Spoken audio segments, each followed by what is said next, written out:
à toi qui en cet instant écoute ce podcast. Je m'appelle Patricia Verneret, je suis auteure, formatrice par la voix et coach de vie.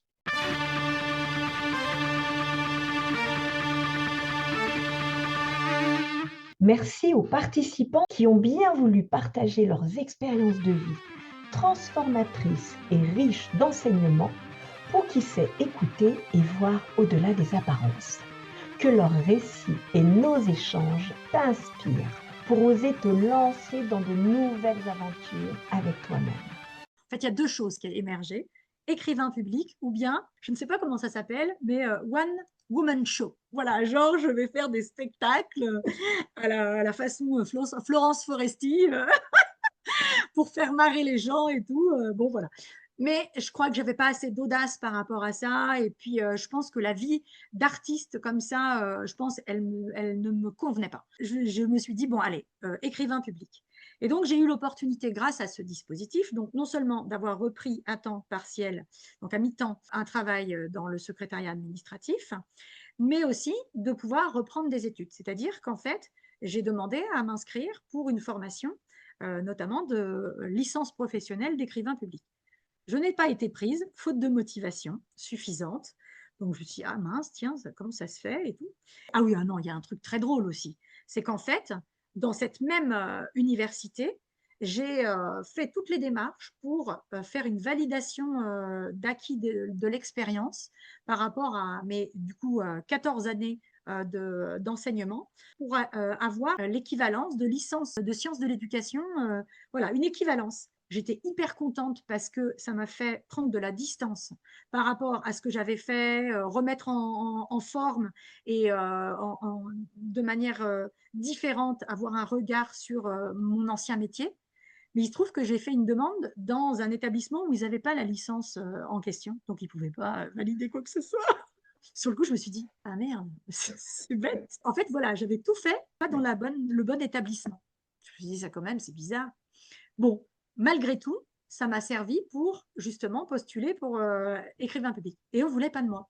Je me suis dit, ah, c'est quand même dingue. Et là, quelqu'un me contacte en disant, j'ai reçu en fait votre lettre de motivation et votre candidature par le biais d'une collègue qui vous a refusé, mais qui s'est dit que peut-être ça vous intéresserait ce que moi je propose. Ah bon? Alors elle me dit, mais que proposez-vous? Eh bien, nous proposons un master sur le développement des pratiques professionnelles et sociales par la recherche-action. Ah, qu'est-ce que ça veut dire? Donc elle m'explique, etc.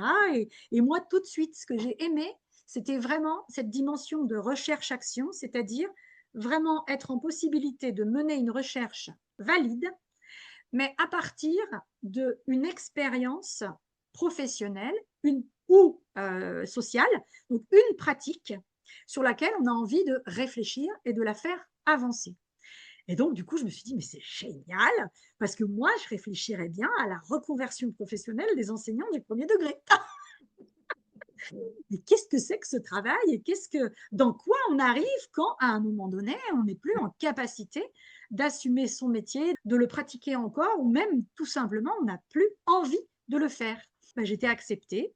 Et donc, en fait, j'ai repris des études pour 2 ans en parallèle de ce travail administratif pour justement faire ce master. Et à ce moment-là, au début de la première année, bing, bing, bing, hop, deuxième petit garçon qui s'est annoncé.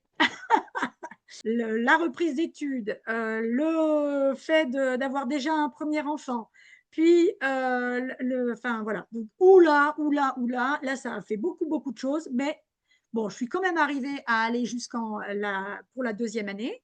Donc, deuxième petit garçon, voilà, au bout des 2 ans, je n'ai pas été en mesure de présenter mon mémoire. Enfin, j'avais fait la première partie, j'ai fait une autobiographie raisonnée sur ma vie, etc. Donc ça, c'était aussi très important. Ça participait au deuil aussi, c'est-à-dire de revisiter sa vie encore et encore et encore pour pouvoir finalement arriver à en parler avec une forme de détachement, non pas ça ne me fait plus rien, mais un détachement suffisant pour pouvoir s'appuyer dessus et en faire une ressource. Et puis peut-être indépendamment de ça, avoir un narratif. Tu es active sur ton narratif, en Tout quelque à fait, sorte. C'est tout à fait. important. Quand on la redit l'histoire et qu'on la redit et qu'on la redit, Ah ouais. petit à petit, elle prend une autre dimension. Ouais, On voit ouais. des choses qu'on ne voyait pas, on reformule, le Ah ouais. narratif bouge et on passe d'un narratif douloureux à un narratif autre petit à Ouais, ouais, ouais. petit. Donc, ça Ouais, fait ouais. partie effectivement du processus. Et Ouais, c'est ouais. aussi une autre façon d'y parvenir. C'est comme si je m'étais saisie en fait de ce processus de deuil, mon objet d'observation, enfin mon sujet, Mm. c'était justement le travail de reconversion. Qu'est-ce que c'est que l'activité de se reconvertir? C'est quoi? Qu'est-ce Mm. que ça implique? Sur quel plan? Mm. Et du coup, c'était vraiment très riche et très passionnant parce que c'était aussi une manière de décortiquer un peu tout ça sous tous ces aspects de manière justement, pas forcément à objectiver, parce que, alors ça c'est un peu le sujet de la recherche-action, mais pour moi personnellement, ce que j'en tire, c'était pas tant forcément d'objectiver, mais c'était aussi de voir le chemin parcouru, tout Mm. simplement. Il y a ça qui s'est mené. Je n'ai pas pu terminer dans les temps, mais c'est pas grave. Ils ont été d'accord. J'ai prolongé en fait 2 ans en étant seule à travailler. Alors pas complètement seule parce qu'il y avait un autre étudiant qui n'a pas pu terminer lui non plus et on s'est soutenus tous les deux, Mm. puisque après on était vraiment avec simplement celui qui est responsable de la recherche, avec qui on avait des échanges réguliers. Et puis c'est tout, quoi. Enfin, la Mm. promotion étant partie, c'est pas facile d'arriver à se maintenir en mouvement justement pour pouvoir aboutir. Mm. J'ai réussi à soutenir mon mémoire brillamment et tout, et donc j'étais vraiment très très contente. Pour amorcer en fait la suite, parce qu'il y a une suite énorme, ce qui s'est passé, c'est que là, on a beaucoup parlé de mon côté, mais pas tellement de celui de mon mari. Parce qu'en parallèle, donc lui, évidemment, il était partie prenante de la fondation de notre famille, mais en parallèle, lui aussi, il avait un travail. Et ben, petit à petit, les choses se sont trouvées difficiles pour lui, parce que là où moi, j'avais de la ressource et des espaces pour pouvoir parler, lui n'en avait quasiment pas. Il a trouvé face à lui, en fait, un certain nombre de collègues, hommes, qui n'étaient pas du tout en capacité de parler avec lui de son vécu, et donc qui ont ben, préféré se tenir éloignés en fait de tout ça. Ce qui fait que lui, il a commencé à avoir vraiment des difficultés à se maintenir en fait dans ce même milieu. Et du coup, il a fallu que ensemble, on trouve autre chose et donc qu'il trouve un autre travail. Donc là où moi, je suis partie pour devenir directrice, lui, il a pendant ça essayé de trouver un autre travail en repartant à zéro et il a passé son permis de conduire parce qu'à l'époque, il n'avait pas son permis, il n'en voyait pas la nécessité du tout. Là où il se disait que c'était pas important d'avoir le permis et tout, il pouvait se débrouiller, il allait pour l'instant en vélo et puis en transport en commun. Au moment où il a fallu aller à l'autre bout de Paris, pouvoir essayer de venir me voir à mon chevet, etc., et qu'il fallait solliciter diverses personnes tout le temps et être finalement pas autonome, à l'issue de cette expérience, au-delà de simplement se marier, il a aussi donc cherché un autre travail et passer son permis. Ça, c'est aussi des mouvements importants du côté de mon mari. Et puis, donc, il a trouvé un travail, ça l'a aidé à se raccrocher à autre chose. Il a trouvé, en fait, d'autres personnes sympathiques et des gens aussi pas très sympathiques non plus. Mais ça a été, en fait, un moyen de se raccrocher à quelque chose qui était plus en lien avec ce qu'il aimait faire.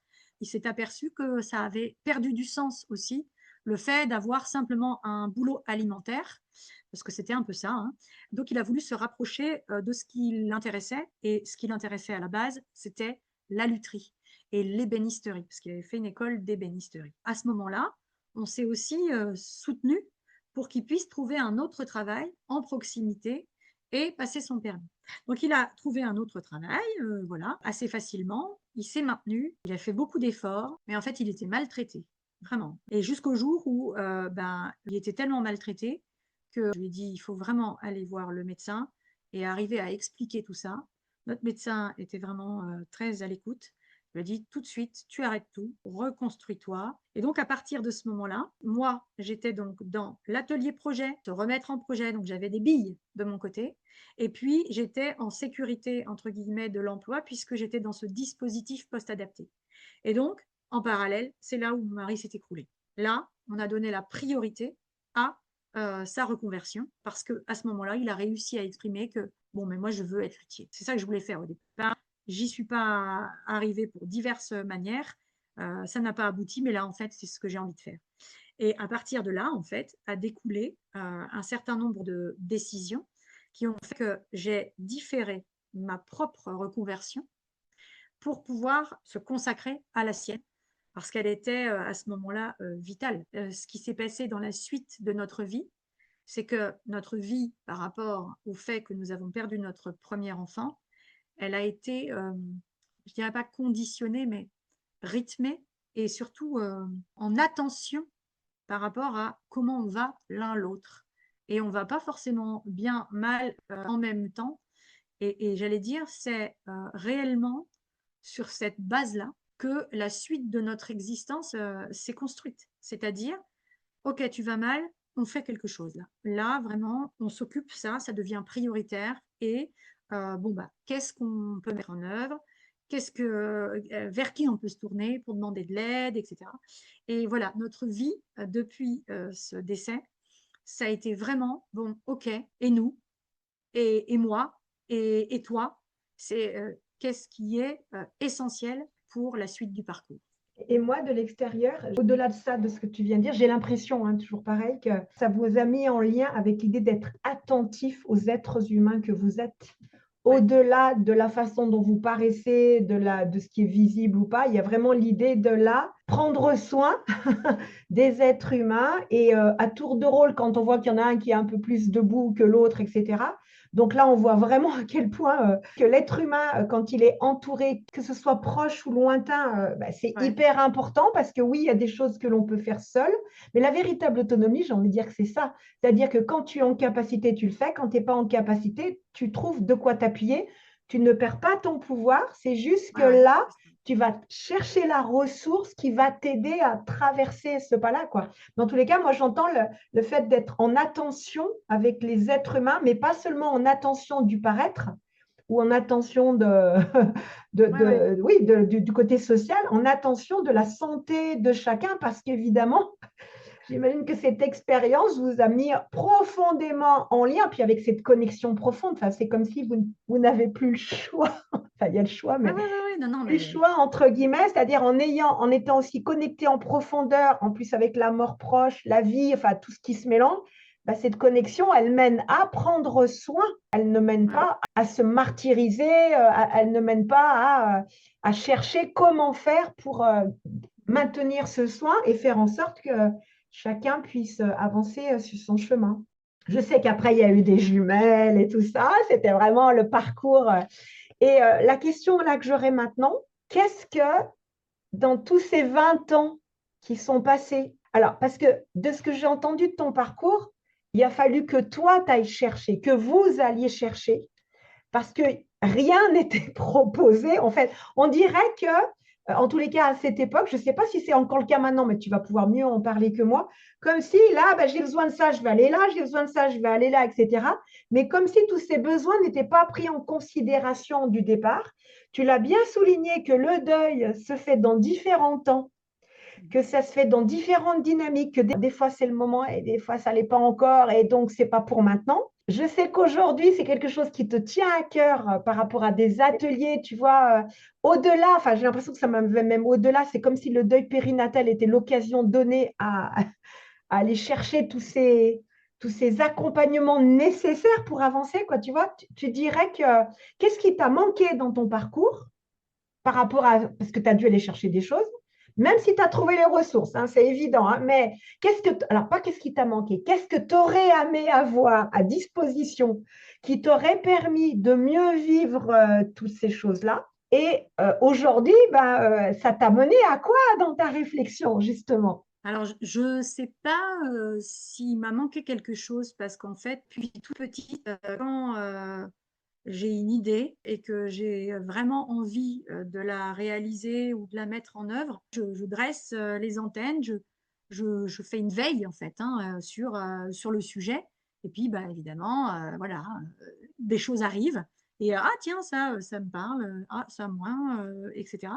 Donc, je ne sais pas si c'est des choses qui m'ont manqué. Peut-être peut-être qu'en fait, c'est maintenant en fait que je me dis que c'est pas quelque chose qui m'a manqué sur le coup. Peut-être que je me dis que ce qui pourrait être intéressant, c'est des récits témoignages en fait de ce type de parcours, parce que à bien des moments, on s'est senti marginalisé, vraiment, ne serait-ce que le fait de maintenir, parce que ça a été aussi mon propos moi, de maintenir mon pouvoir d'agir, c'est-à-dire que même au fond du gouffre, même vraiment dans la difficulté et tout, je voulais pas que quelqu'un choisisse à ma place.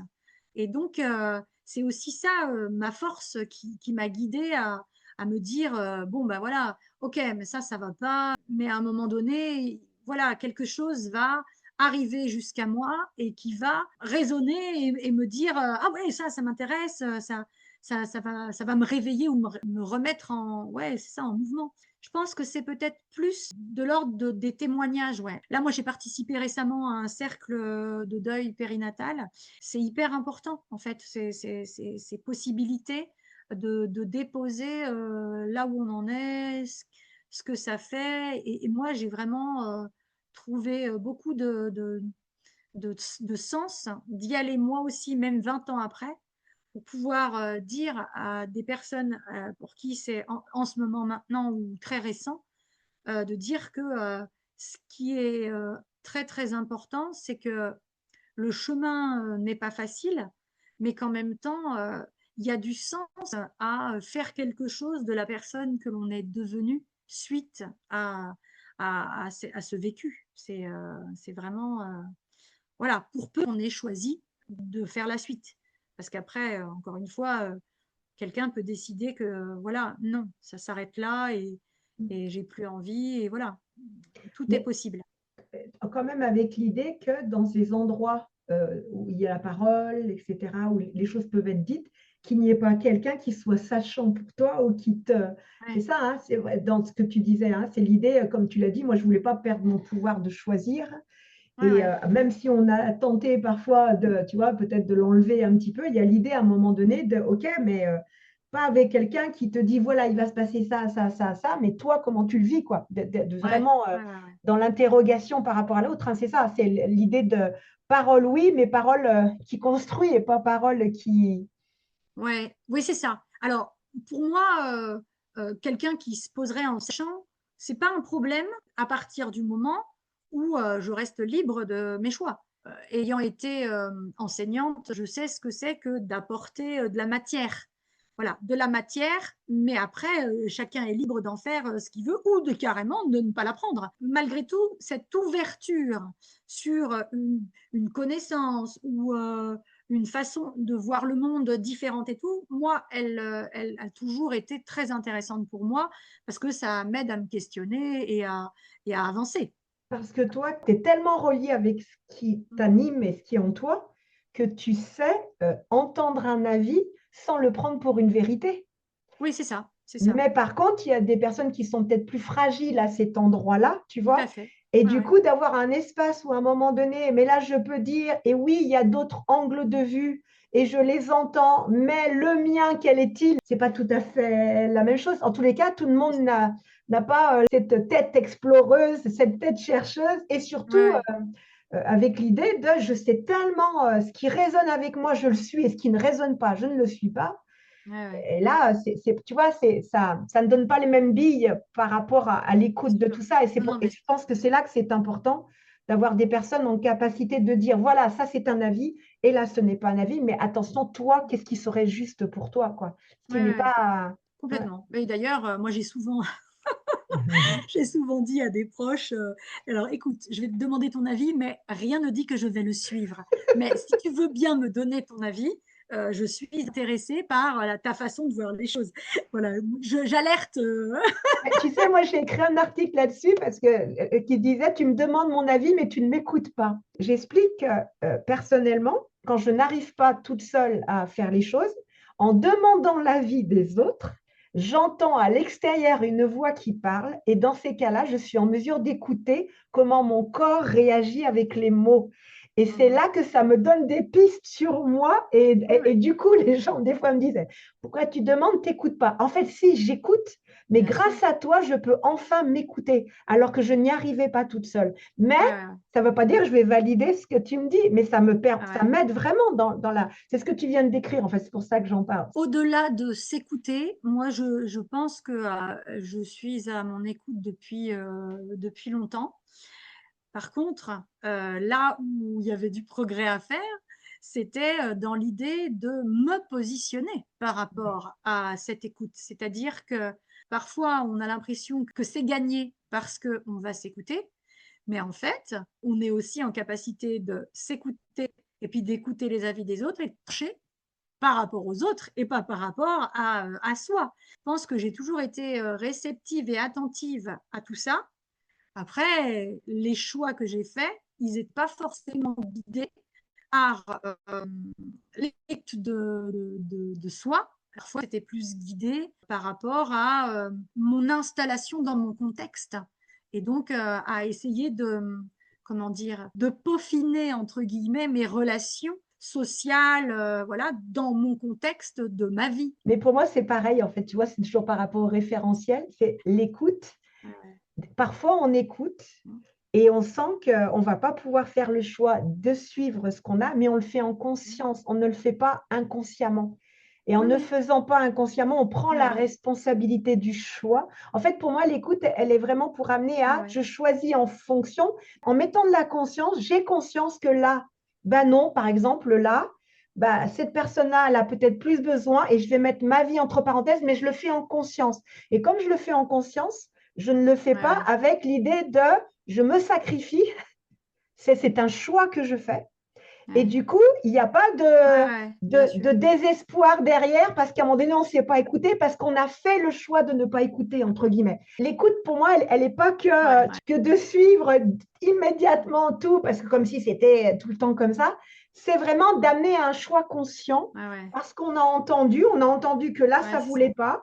Et il y a un truc en nous qui a dit oui, mais ce n'est pas le moment. Et du coup, tout devient OK parce qu'on n'est pas dans quelque chose, tu vois, c'est ça l'écoute pour moi, tu vois. On en revient toujours au référentiel qu'on a. Et est-ce que tu as, parce que je sais Ouais, qu'on ouais, en ouais. avait parlé à un moment donné, l'idée de proposer des ateliers pour des personnes qui ont vécu des choses comme ça, est-ce que c'est toujours en cours? Est-ce que c'est toujours d'actualité pour toi? Ben, oui, oui, enfin, de façon générale, je trouve toujours énormément de potentiel de ressources dans la réunion d'un collectif, d'un petit groupe et sur des thématiques diverses de la vie. Le fait de rassembler par rapport à une situation de vie et d'avoir tous ces regards croisés sur une situation différente, bien sûr, mais en même temps qui va amener des besoins qui peuvent être partagés, des émotions qui peuvent être partagées, et aussi cette nécessité, entre guillemets, d'être reconnu là où on en est et comme on en est, et c'est comme ça, et voilà.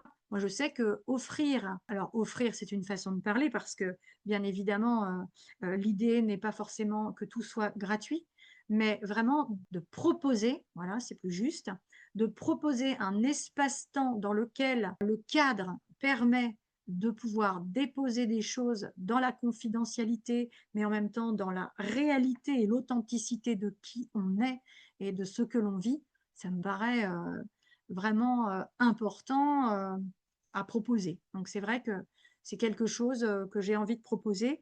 Maintenant, je cherche à trouver le lieu qui me parle à moi aussi. Non, en fait, moi, j'ai besoin de sentir ce lieu pour pouvoir être OK pour proposer justement ce type de proposition. Pour les auditeurs, c'est intéressant de souligner que c'est une idée récente, ça. Oui, tout à fait. Ouais, Donc, ouais. ça a mis 20 ans à Ouais, ouais. maturer pour en arriver à un truc qui t'anime aujourd'hui et qui, d'un seul coup, comme si avec tout ce parcours que tu avais fait, mène aussi à un moment donné à cette proposition-là. Dans ton parcours, il y a à la fois des choses qui se règlent, des choses qui se transmutent, des choses qui se transforment, mais en même temps des choses qui se prennent, de la matière pour un pas, mais tout est utile, tout a du sens. Pas Ouais, dans le ouais, mot ouais. utilité, c'est utile mentalement, tout a du sens et le sens continue dans une direction que tu n'avais pas imaginée auparavant, quoi. Ouais, tout à fait. C'est vraiment là, ça évolue dans le sens contributif, dans cette idée que Parfois, on se sent vraiment isolé et seul dans une situation, alors qu'en fait, on est peut-être des dizaines, des centaines de personnes au même moment, c'est même pas peut-être, c'est sûr, à être dans une situation qui provoque des émotions communes, quoi. Si ça peut apporter, on parlait de courage, c'est effectivement une partie contributive à peut-être offrir du courage, là, pour le coup. Du courage dans le fait d'y aller, en fait, de vivre avec et de Mmh. voir ce que la vie apporte avec. Et Mélie, aujourd'hui, est-ce que tu la ressens? Est-ce que tu la vois parfois? Parce que Ouais. quand on en a parlé, en tous les cas, moi je la sentais entre guillemets qui était là. Tu dirais quoi aujourd'hui, ton rapport avec Mélie, c'est quoi? Moi, je la vois pas, ni de perception tangible comme ça. Non, j'allais dire, elle est présente, mais elle est présente dans mon cœur, en fait, hein, tout simplement. Mais c'est vrai que parfois, j'ai comme une sensation qu'elle s'en extrait et qu'elle va être un peu autour, là, pour, je sais pas, prendre de la distance aussi par rapport à une situation où c'est comme si je m'imprégnais. Ouais, c'est ça, c'est une forme d'imprégnation de ce qu'elle peut-être elle aurait pensé ou est-ce qu'elle aurait pu dire par rapport à telle ou telle situation. Et je dois dire que vraiment, sa présence contribue à m'apaiser dans le sens où toute cette vie valait la peine d'être vécue parce que elle a trouvé sa place et nous avons trouvé une forme de relation qui fait que elle est là dans mes choix, dans mes prises de décision, dans mes ressentis, mais je ne saurais pas expliquer autrement que cette forme de présence, en fait. Ouais. Je crois qu'il y a pas besoin d'explication à cet endroit-là. Ouais. Alors déjà, je te remercie, mais vraiment infiniment pour ces partages parce que ça a été très généreux et très vaste et en plus, comme nous avons une façon de penser un peu identique dans le sens systémique, on voit Ouais. bien qu'il y a des liens que tu as faits en conscience, que peut-être des personnes auraient laissés dans un coin, alors qu'en fait, on voit bien que tout a un lien, même si de l'extérieur, on aurait pu paraître partir ailleurs. Non, non, non, on part pas ailleurs. Ça prend sens quand on voit les choses dans la globalité. Tu aurais envie de conclure cet échange, ce partage, de quelle façon? Qu'est-ce que tu auras envie de partager pour terminer? Le vécu d'un deuil périnatal, c'est évidemment quelque chose qui impacte énormément une vie, mais en même temps, ça peut ne pas être rédhibitoire pour la vie. Tout dépend après de ce que on a envie, on est en capacité ou de projeter pour la vie future, quoi. Ça dépend profondément de ses aspirations à partir de là. Ça rebat les cartes, hein, c'est vraiment comme si à un moment donné un jeu avait été distribué, puis là, tout s'écroule. Ben non, en fait, je peux reprendre mes cartes, je peux les remettre réorganisées dans un autre sens, je peux en jeter, je peux en garder, et puis ben, d'un coup, la partie n'est pas gagnée, forcément, mais voilà, il reste encore des manières de voir les choses qui peuvent faire que bah, on continue à jouer quand même. Parce que moi, j'aime beaucoup le jeu. Donc, c'est vraiment des métaphores, ça me parle, quoi. Je terminerai sur une anecdote aussi, qui en est une et pas une. Mais c'est que mon premier fils, quand il a eu 5-6 ans, quelque chose comme ça, donc évidemment, on lui a transmis hein, l'histoire familiale, comme quoi il était élevé comme un aîné, mais qu'il n'est pas l'aîné de la famille. À un moment donné, comme ça, il nous a dit: «Oh ouah, moi un jour, je voudrais être magicien». Si j'avais été distraite ou ce qui aurait été possible, hein, distraite, pas présente, je ne sais quoi, bah, ça aurait pu en rester là. Il se trouve que j'ai dit: «Ah bon, tu veux être magicien? Mais ça, c'est formidable, mais pourquoi en fait, tu as envie d'être magicien?» Et là, il m'a répondu: «Bah, parce qu'en fait, quand je serai magicien, eh ben, je ferai renaître Mélie, comme ça, vous serez de nouveau heureux et content, etc.» Et là, ben, du haut de ses 5-6 ans, j'étais obligée de lui dire: «Mais écoute, ton projet, c'est très chouette, mais en fait, nous, on ne veut pas que Mélie revienne, etc.» Et là, il me dit: «Ah bon? Mais comment c'est possible?» Et bah, là, je lui dis: «Mais parce qu'en fait, nous ne sommes plus les mêmes. Nous avons changé et même si c'est extrêmement difficile, même si, vraiment, on ne souhaite à personne de vivre et d'aller jusque-là, mais malgré tout, maintenant, c'est notre vie et c'est à partir de ça qu'on est qui on est et qu'on a envie de continuer l'aventure, avec la même vie.» Alors ça lui a mis un coup au moral quand même, hein. mais bon, bah, il n'est pas magicien. Voilà. Tu en as reparlé avec lui aujourd'hui de Ah cet oui, oui. épisode-là? Ah oui, oui, oui. Et du coup, il a dit quoi par rapport à ce que tu lui as dit à l'époque? Il te dit quoi aujourd'hui? Que c'était super difficile à entendre, Oui, de mais se après, dire qu'est-ce qu'il en a fait? rien de spécial. Je pense que, enfin, en tout cas, je ne le sais pas, moi. Il en discute sans doute avec d'autres personnes. Je pense que c'est intégré. Ma réponse, elle l'a surpris. À un moment donné, il s'est dit, ah ouais, d'accord. Donc, ce que moi, j'avais imaginé être une solution, en fait, n'en est pas une. Je pense que c'est ça, en fait. Ça lui a permis d'intégrer cette réalité et du coup de faire avec, Oui, plutôt que oui. se dire s'il n'y avait pas ça, ce serait autrement. Ça me fait penser à ce que tu as dit tout à l'heure quand tu as dit que l'enterrement et le corps permettaient de voir la réalité et non pas de se projeter autrement. C'est pas que tu lui as coupé ses rêves, pas du tout, c'est que tu lui as permis d'intégrer la réalité des faits et non pas de vivre dans une projection ou de quelque chose qui serait fantasmé et qui aurait pu Oui, oui, tout peut-être à fait. Et puis aussi, intéressant. de développer de façon extrême Mmh. sa dimension de sauveur de ses parents. Ça Oui. aurait été un drame aussi, ça. Mmh. Enfin, un drame, peut-être pas un drame, mais enfin, ça Oh l'aurait non. détourné de son existence, sa propre existence. Je te remercie infiniment, Caroline. Un mot pour terminer, juste un, et on arrêtera cet entretien avec ce mot. Ce serait quoi? Courage.